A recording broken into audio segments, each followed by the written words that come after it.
It's swami time. It's swami time. It's swami time. Hey feud, how's it going? Week number 9. Finally got a day off to do a video for you, do a little bit of breakdown, talk some playoff talk. Been a crazy week, obviously with election week. You know, no matter which side you're on, I think we can all agree that this is a good diversion to dive into. So we're going to get into this week's picks, going to talk about where people stand in the playoff race, going to look at what the chances are going forward, get into today's matchups, and generally just talk a little bit of fantasy football, have a little bit of fun with it. So hope everybody's doing well, and hope to see everybody soon. My contract ends next week. I got 3 more days work, and then I'm going to take some time off, so be able to focus a little bit on this as we go down to the finish line. And let's get right into week number 9. Okay, in our first game of the week, let's talk about Dirte at Raging Rabbis. All right, since these two are playing each other, let's just deal with the elephant in the room. Obviously, these have been the 2 teams that we've probably had the most trouble with keeping 100% engaged this year. Outside factors on both sides for these teams have contributed to them not, totally being on top of it like we expect in this league and have for, close to 15 years now. Start with Dirte, super busy. He's had discussions with the league office about staying a little bit more on top of it, on top of his lineup this week. Bonehead move. He left in Jamal Williams, who was an inactive player on Thursday, took a 0. And you know what? It's really too bad because had Christian McCaffrey coming back this week, arguably top player in fantasy football, consensus #1 pick, and a huge effort by Aaron Rodgers on Thursday. So did speak with Dirte this week. It's not going to be an issue going forward. It's going to make more time for it. And you know what? And I'll speak to everybody in the league here. You've got a support system in place for these kind of things. If you're not able to stay on top of it, if you can't make the changes, look into the foresight of having a bye week or somebody off, reach out. There's myself. There's Wino. There's just other people in the league that will contribute to help you out in those times when that you just can't stay completely on top of it. Having said that, neither one of these teams are out of playoff contention. The way that it's shaped up this year, anybody's still in the race. It's not too late to make a run, and you know what? Wouldn't that be some kind of story? Looking at Dirte's week, Rodgers has already thrown up 32 this week. He's having a great year. He sits as the #6 overall player in fantasy football. Stories of his demise were greatly exaggerated. He's still the man. Now Rodgers is still so good. Gurley has been nice this year. He's been an absolute touchdown machine. Even on a terrible Atlanta team, he just scores. They give him the ball in the red zone, and he gets it in the end zone. We get McCaffrey back this week. We don't know exactly what we're going to get from him, but we know he's good. If he's healthy and he plays, he has a weapon to have on any team. If he's really healthy, he could be a game changer for Dirte. Deontay Johnson, I think, still has some good things to show if the guy can stay on the field. That Steelers offense is powerful. Ben is dealing right now to his receivers, and Johnson is super good when he's healthy. So Stephon Diggs has been really, really good, and another good Buffalo offense. Evan Ingram is really starting to catch on a little bit. So Dirte's team, look out. If he gets on a roll right here, and we've seen him do it in the past, especially with McCaffrey leading the charge, could really put some numbers up. Rabbis, he's got Justin Herbert. He's probably, rookie of the year as far as I'm concerned. The guy has looked fantastic. He looks the part. He's going to be a good fantasy player. He's been scoring every week. The Chargers defense isn't that good. So I expect Herbert to just keep on doing what he's doing because I think he is the real deal. Ronald Jones, a little shaky now, starting to cede carries a little bit to Fournette. You never know which hot hand they're going to go with in that. That Bucs offense has a ton of mouths to feed. So Ronald Jones could get 100 in a week. He could get nothing in a week. So we're going to have to watch that going forward. David Montgomery gets a ton of work with that Chicago offense. It stinks. You're probably looking at 10 points from Montgomery, and you hope that he scores on it. But just like Dirte, Rabbis has been sitting on Michael Thomas, hasn't played all year. Bang, here he comes this week. And, if that guy's healthy, look out. Once again, that's going to be a game changer for a Rabbi. Rest of his lineup, it's a crapshoot. DJ Moore, Tim Patrick, Mo Alley Cox. I don't know. I don't like what I see from Rabbi's squad. I don't think he's looked enough. You know, both of these squads look, I'll say about these two squads, very reactionary. They got a hole, they maybe try to plug it, or they reach out, or they feel too constrained by salary cap issues. They haven't played very aggressively this year. It shows in their lineups, and you know, you just don't know what you're going to get week to week. Dirte looks like he's catching a little bit of steam. Rabbis looks like he's losing a little bit of steam. So week 1, we're going to go Dirte by 11. All right, in game number 2, we've got Sam Houston's Hellraisers at Crimson Reign. You got the 6-2 Hellraisers. You got the 2-6 Crimson Reign. Let's talk about Hellraisers first. You know, starting at the top, Josh Allen. It's documented that, you know, I didn't really believe in him. Talked about it early in the year. He feasted on a early super soft schedule and absolutely feasted on it. Now he's starting to get the meat of the schedule, and it's going to be tough going forward. And if you look at his numbers, you know, he started high. It has been a gradual trend down on it. Does he bounce back? You know, hard to say. I don't see it. You know, his running has always buoyed him. But as he faces some of these defenses going forward, you know, he's got Arizona, he's got San Francisco, he's got Pittsburgh, he's got Denver, he's got New England, he's got Miami. I hate his schedule down the stretch, and should still be good. He's not going to do anything like he did at the beginning of the year. You know, getting Phillip Lindsay back is nice. He's actually looked like the better back when healthy in Denver. He looks more explosive. He's shiftier in the hole. He just looks like the better player. If he can sustain the volume, Phillip Lindsay could be a nice going forward. Jonathan Taylor looked like he was really going to start ascending for Sam, and then bang, a little bit of an ankle injury. Starting to split time in the backfield. Jordan Wilkins, Naheem Hines are starting to eat into that a little bit. So his status is looking a little bit shaky right now.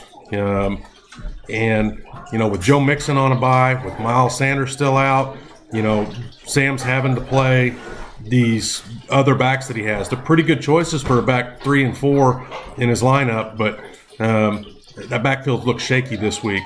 Calvin Ridley comes in. Hey, he's been great when healthy, but once again, a little bit banged up, a little bit shaky. Chase Claypool, big games, but you got Deontay Johnson in the mix, Schuster's in the mix, Pittsburgh spreading the ball around. You know, Claypool looks good. I don't know if he's elite, but and then Noah Fant, we get him back in Denver. This is the Sam's B lineup. If you're going to get him, hey, you know, this is the week.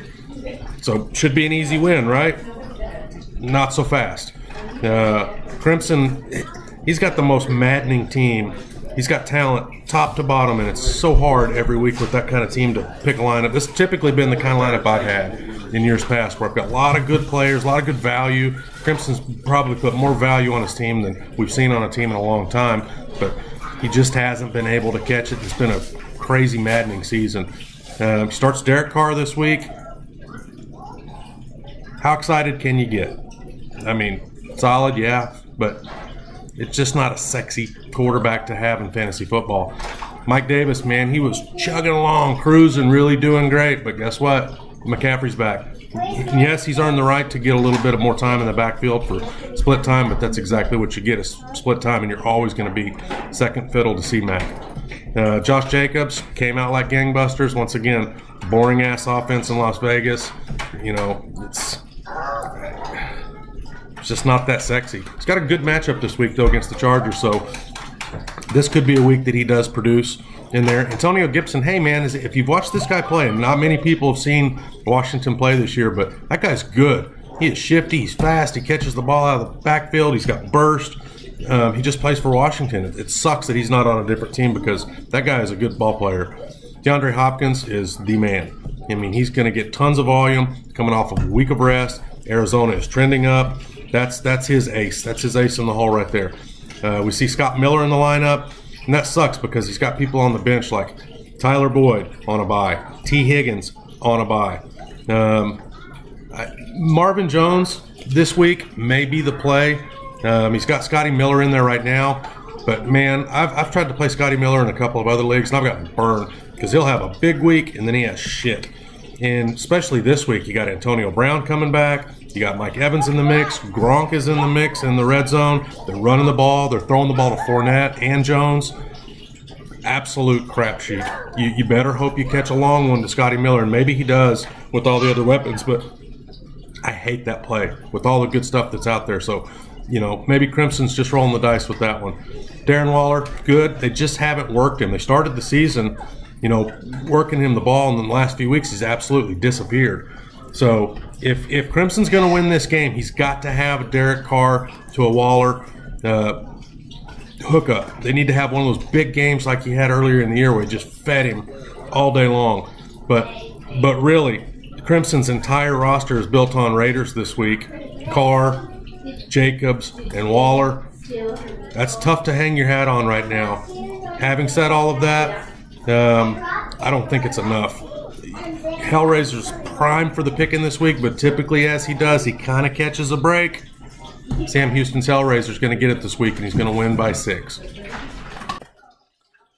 Okay, here we go with game number 3. This is a really good one right here. Probably would have been game of the week, except Guns has been hogging game of the week, so we're going to go look elsewhere this week. But Nerd Puppets 3-5 at Young Guns 7-1. Nerd Puppets, let's get into it. Let me tell you something. This is starting to have the feel of a couple years ago where Nerds moved a lot of pieces around, made a run late, got in the tournament, won the tournament. And it's starting to get that feel for the commish. Starting at the top, Lamar Jackson, you know, came out slow. He was a high draft pick for Nerds, for everybody. He was consensus 1 or 2 quarterback. It's based off of his last year. Came out a little bit slow, but has the feeling of starting to catch a little bit of steam here. And looking at his schedule going forward, it's soft. And Baltimore's going to make a run, you know, to try to get a high playoff seed here. So I really expect Lamar Jackson to start taking off. As weather's starting to turn cold, the big physical Baltimore machine is going to start grinding on people, running the ball. He's the guy that's going to lead the charge on it.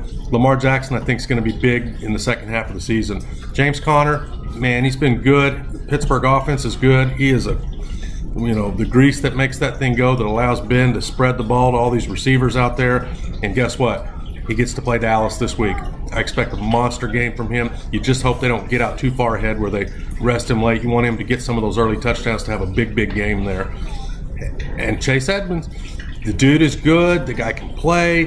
He's not real big, but man, given this opportunity right now with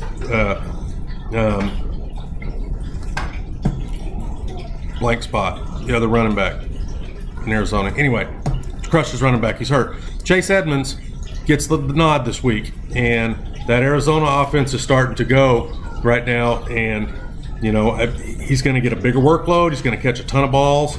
I expect a really big game from him this week. Chase Edmonds is a really good ball player. James Robinson's been a revelation. He's really all they have in Jacksonville. He's going to score. He's going to get tons of work. James Robinson. So that's a nice 1-2 punch that you have right there. And then going in the receivers, this is where, you know, Nerds is super strong. Tyreek Hill, massive big playability. Best quarterback in the league throwing to him. The fastest guy in the league. He is a huge weapon every single week. The exact same thing when you get to the next slot. DK Metcalf, monster physical, 6'4", 240, whatever, runs like a deer, just super physical talent. I love the way he beats up on cornerbacks, and he's got the MVP throwing to him. Mark Andrews, touchdown machine. Lamar Jackson's going to hook up with him, and Johnny's got that hookup. Lamar to Andrews. They seem to score every week, and when they do score, they end up scoring again. He get more 2-touchdown games than anybody I can think of on it. So, you know, this is a 3-headed monster with Conner, Edmonds, and Robinson this week. I expect a really high-scoring game from him, and he's got the Steelers' defense, which I think is the best in the league. So, watch out for Nerds. I know he sits at 3-5, but everything is primed for him to make a run right now. But he's facing Young Guns, 7-1. He's had the magic this year. He's got Russell Wilson. He's probably the MVP. The guy, if you've watched him play this year, he is absolutely smoking it. He's the MVP, no question. He's throwing balls and playing with finesse. He's playing with power. He's running. He's got weapons all over the field. Their defense sucks, so he has to throw it a lot. It's a perfect recipe. He's going to finish as #1. He's just a stud. And then look at these 2 running backs, Derrick Henry and Kamara. Now, both those guys can get you 40 in any given week. They're going to get the work. They're absolute studs, probably the top 2 running backs in football right now. fantasy-wise at least. But this week, matchups, man. Derrick Henry goes against a really good Chicago defense that has to be good every week because their offense sucks so bad. I expect them to bow their neck, stop Henry, at least slow him down a little bit. He's still going to get 70 carries, in the game, but I expect them to be able to put the brakes a little bit on him. Alvin Kamara, hey, he's facing the Bucs. Tampa Bay Bucs, they've shut down everybody. No one is running on them. He's going to catch some balls, and I expect him to catch a lot of balls in this game because he's going to have to. They're not going to be able to pound the ball at Tampa Bay. Tampa Bay's playing so well, but once again, I think they're going to pump the brakes just enough on him this week. Mike Evans, another mouth to feed. Antonio Brown's in the mix. Does it help him? Does it hurt him? I suspect it's going to help his touchdown total. It's probably going to eat into his targets a little bit. Adam Thielen's been super steady. He's averaging about 15 points a game. He's good. He's a perfect route runner. He's got great hands, although he has dropped more balls this year than I can remember. Robbie Anderson is the #1 go-to there in Carolina. Bridgewater and him have a connection, so he's been good. Jared Cook and Daniel Carlson. I mean, Carlson's on the. He's obviously been good this year. Jared Cook, he's been good. Matter of fact, I don't even know. Let me look. Been good. Double digits the last 3 weeks. So I just have a feeling about Nerds. I hate picking against Guns because he's been magic this year. If you look at the points scored against, by far he's had the least points scored against him. Now, yeah, he's the second highest scoring team in the league, but he's had no one score on him. When he scores low, they score low. So it's not going to happen this week. Nerds will not score low this week. He's going to have a big week, and he's going to get the upset, and I think he's going to get on a roll going down. So Nerd Puppets in this one. They picked this win up, and I think they win by 8. All right, game number 4. We've got Orange Crush sitting at 4-4. Boats and Hose sitting at 4-4. Right, both firmly in the playoff mix. I'll talk about each individually on here. Orange Crush, guys, look out. This team is red hot. They're averaging about 130 points over the last 3 weeks. Kyler Murray has been smoking hot. The dude, he's unstoppable when he runs it. He's so quick and fast when he gets outside the pocket.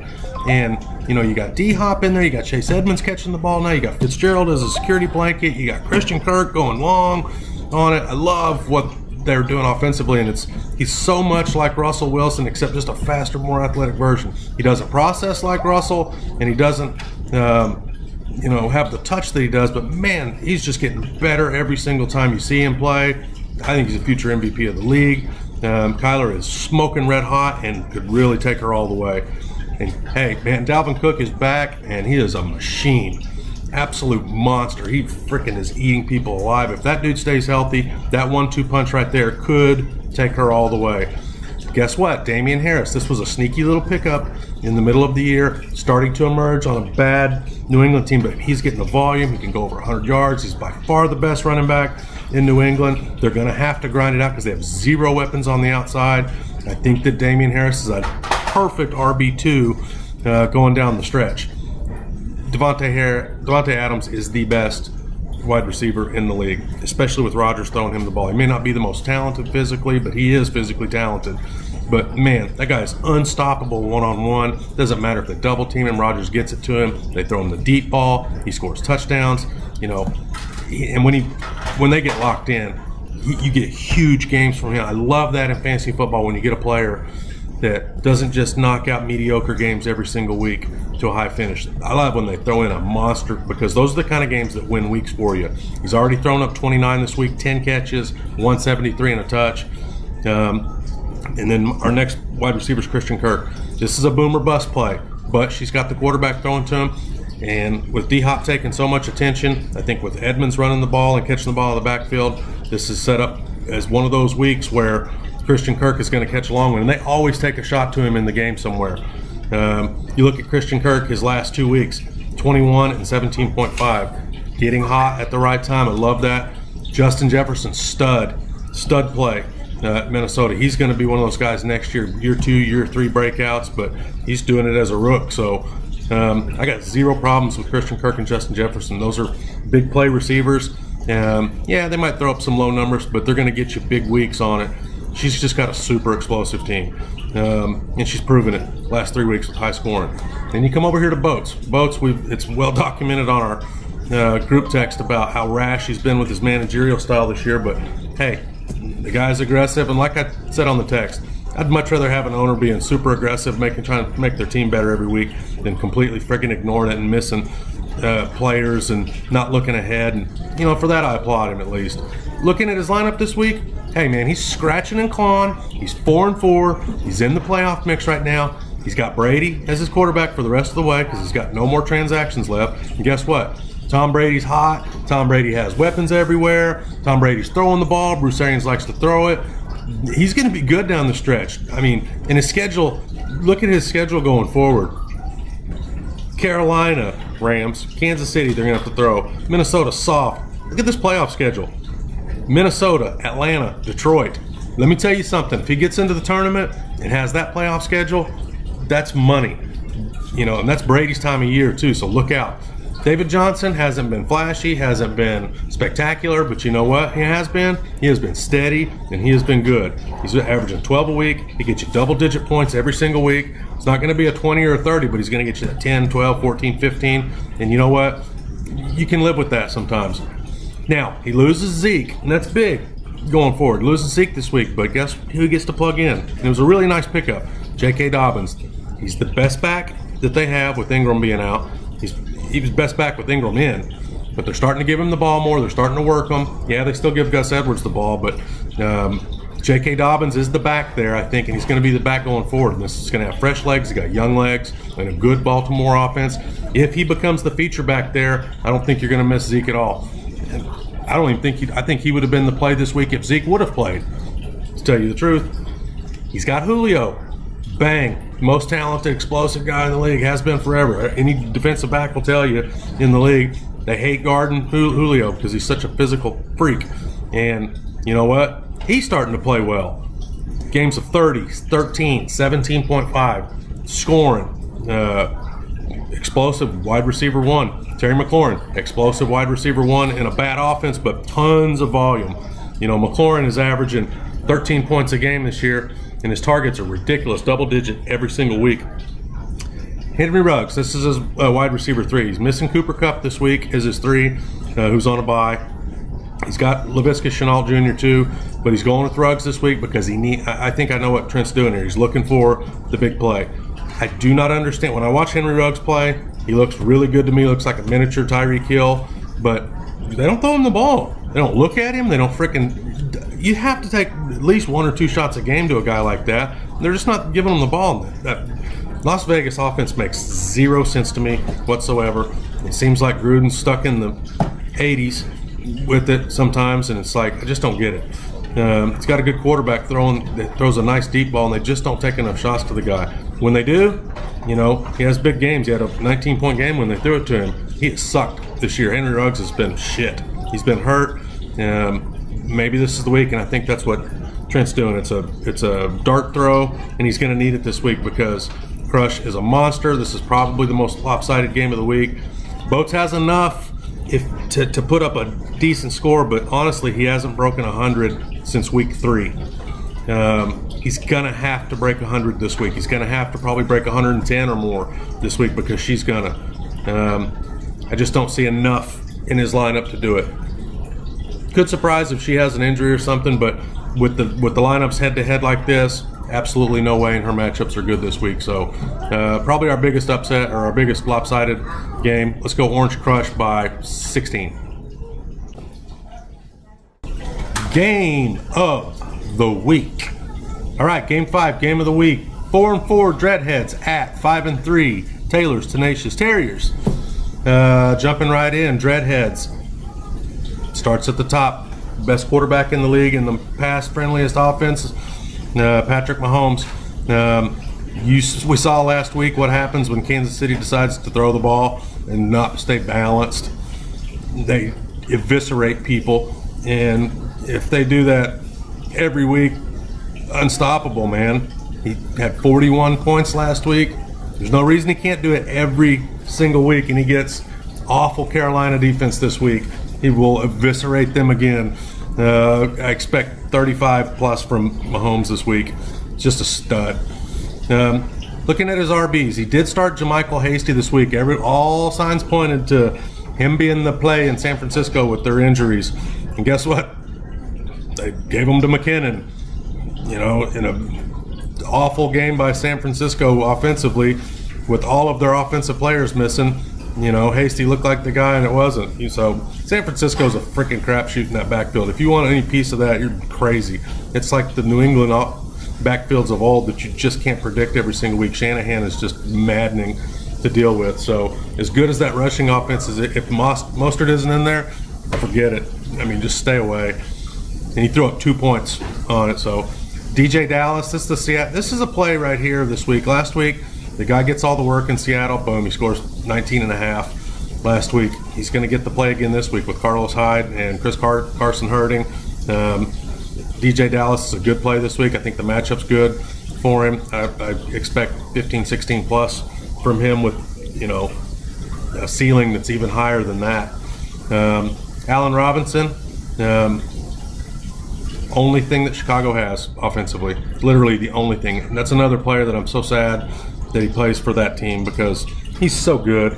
Allen Robinson, he's a legit wide receiver one. If he was anywhere else, man, he could really flourish. He's just stuck in the shittiest offense in the league. But 10, 12, 13 targets a week, you know, he's got a favorable matchup this week at Tennessee. I expect a good game from him. Will Fuller has been really nice this year. He stayed healthy. The guy's averaging 13.5 a game. He's had double digits every single week of the year except week 2 against Baltimore. But every other week he scored double digits. So, man, if you wanted to have somebody to foil Deshaun Watson, having Will Fuller in the lineup is the perfect thing to plug in, and that's what Dreads did this week. Gets Chris Godwin back this week. Once again, lots of mouths to feed, but he's the undeniable number one in Tampa Bay. If he's healthy and that finger's not bothering him, he's going to have a good game. He's probably going to score. Expect a good game out of him. And maybe even helps him having AB there. Maybe takes more attention off of him than he would normally get. So I expect a pretty good game from Godwin, and I expect good things going forward from him too. Gronkowski's starting to emerge. You know, he scored, I think, in like 3 straight weeks. He's the, you know, with O.J. Howard getting hurt, that really helped Gronkowski's value in that offense. It is a lot to have tied up in Tampa Bay's offense, but they're clicking right now, so I don't mind people hitching their wagons to teams that have good offenses and putting multiple players in the lineup. So I don't see anything wrong with that 1-2 punch there. Seahawks defense is terrible, but that's what he's playing, and he's probably playing a matchup. Rams, yeah, that's probably as good as anything. Golf sucks. So Dreads look like they're going to have a good week this week. Here come Taylor's Tenacious Terriers, though. They are the highest scoring team in the league. Believe it or not, I couldn't believe it either. They got Deshaun Watson, who's quietly the number 5 overall scoring player in fantasy football. Kind of turned it on after a really rough start schedule-wise to the year. Started getting hot. Their defense sucks too. He's kind of in one of those positions where he has to play from behind, and he's good enough to play from behind. And with Fuller being healthy, you got Brandon Cooks that's kind of emerged. Watson running more this year, so he's scoring, and he always gets massive trash on it. He's really good in trash time. Aaron Jones decided at the last minute to pull Aaron Jones just because of the calf. He looked good in the game, but they blew him out early. Scored 9.5, so we'll see what happens plugging in Justin Jackson, who's, you know, he looks like the best back in that. He looks better than Josh Kelly to me. He's getting some volume on it. You just kind of don't know who they're going to give it to. It's one more of those hot hand approaches on it. He needs to start getting in the end zone a little bit. If he does, you know, because he's getting the carries, and Herbert's good enough to keep defenses from stacking the box against him, so he's pretty good RB2 to be able to plug in. Then you got Clyde. Clyde comes in this week, and it's kind of hit or miss. If Kansas City throws the ball and he becomes an afterthought, it looks to me like Andy Reid knows what he has with Clyde, and he's kind of saving him for the stretch run. That's what it looks like to me. He's pulling him back a little bit. That's not good for triple T's. And you've got Le'Veon Bell that's going to be getting in the mix. I don't mind Le'Veon Bell being there as long as he's not eating all the goal line carries, but that's Mahomes' territory anyway. It seems to be, or Kelsey territory. But we need Edwards in the game getting 15 to 20 touches you know, if it's going to be good going forward. I kind of expect a good game from him this week against Carolina because they can't stop the run. And if he can get off early, and I think he's one of those players, though, that has to score from 10 or 15 yards out because he's not going to get those easy 1-yard touchdowns that these other backs, elite backs, get. Keenan Allen this week, man, he's been so good. And bang, he gets a sore throat in the middle of the week. They put him on COVID precautions. Both COVID tests come back negative. He's still sick. So who freaking knows what's going to happen with that? Tyler Lockett, who freaking knows what's going to happen with that? Had the game of the century, and then he disappears because you got Metcalf over there. So which one's going to get the ball? Who knows? He could have a great game. He could have a shit game. He's a really good receiver and a really good offense, so you have to play him. But it's a crapshoot. A.J. Brown, he's a big play guy, scores. He's the best receiver on the team. Corey Davis is starting to eat into him a little bit, but you kind of got to roll with him too and roll the dice with it. Kelsey is I'm so glad, Triple T's is so glad that he kept Kelsey because he's a massive advantage at the position every single week. He's undeniably the #1 tight end in the league. I think he's worth every bit of the early keeper status that I gave him. He's averaging 15 points a game in a league where, you know, if you're a team that has a tight end that you just pray that they score every week, you know how nice it is to have somebody like Kelsey that is more like having a legit wide receiver 1 at that position. So if Triple T's is going to win or do anything going forward, he has to keep dominating at the tight end position, and so far he's been doing that. Plug and play this week with his defense, New York Giants. It seems like a weird one, but they're playing Washington, so Triple T's picked him up off the wire, hoping to catch magic in a bottle, lightning in a bottle. Now, the reason I made this game of the week is both of these teams, you know, Drez is at 4-4, Triple T's are at 5-3. Whoever loses this is back into the quagmire of fighting out for playoff spots. Whoever wins this game is going to kind of stick a toe in the playoffs on it. So I think there's a lot riding on this game. From what I see, though, Dreds has all of the matchups. He's got the smash factor with Patrick Mahomes and Allen Robinson. I think Triple T's has to hit across the board. I just don't see it happening. And with some question marks with Lockett and Allen and his running backs, until Aaron Jones gets back and all the matchups are right, Triple T's just doesn't look dominant right now, even though he's scoring a lot of points. And so, game of the week, Dreds is going to take this one. Dreds is going to take this one, I think, pretty easily by 11. So there it is for the week. There's week 9. It's long. Had some time to do it, so hope you get to watch it all. Hope everybody's doing well. Hope you guys enjoy it. It's fall. The leaves are turning and they're dropping. It's time for football. With all the craziness of the election over, well, it's not over. The craziness is probably just beginning. But let's dive into this. Let's enjoy it. It's a good respite from the rest of our lives. And I hope to hear everybody and be active on the text messages. So love you guys, and Swami's out.